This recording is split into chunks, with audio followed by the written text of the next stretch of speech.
My parents taught me to love the Constitution from the time I was young. My father was also a lawyer, and he served as President Reagan's Solicitor General. He was the founding dean of BYU's law school. He died 26 years ago. He taught me to love the Constitution and taught me the basics of it from the time I was very young. I just think back to being in high school and listening to Michael and my dad talk about the Constitution and the law, and they would get deep into these conversations that I was kind of like, okay. He taught me about the most important features of it being structural, the vertical protection of federalism and the horizontal protection of separation of powers.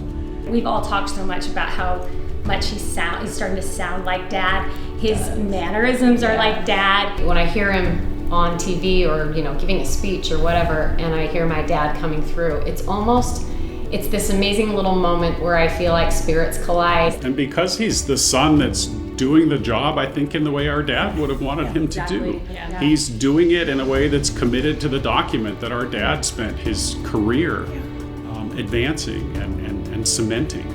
He taught me to revere it because it plays a role, and he taught me that to the extent we've followed it as a country, we've benefited tremendously as a result.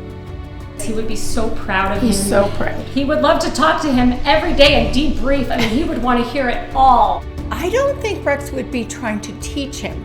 I think Rex would be listening to him. Absolutely. And would be so proud of the things he has learned, the things he has accomplished, and the things that he's doing every day in his everyday life. If he thinks he has the right answer, he's always open to listening to somebody else. He's always been that way. Our dad taught us that. He treats everyone with respect, everyone with civility, and he listens and he engages. He's just not going to move from his core positions that are rooted in the Constitution.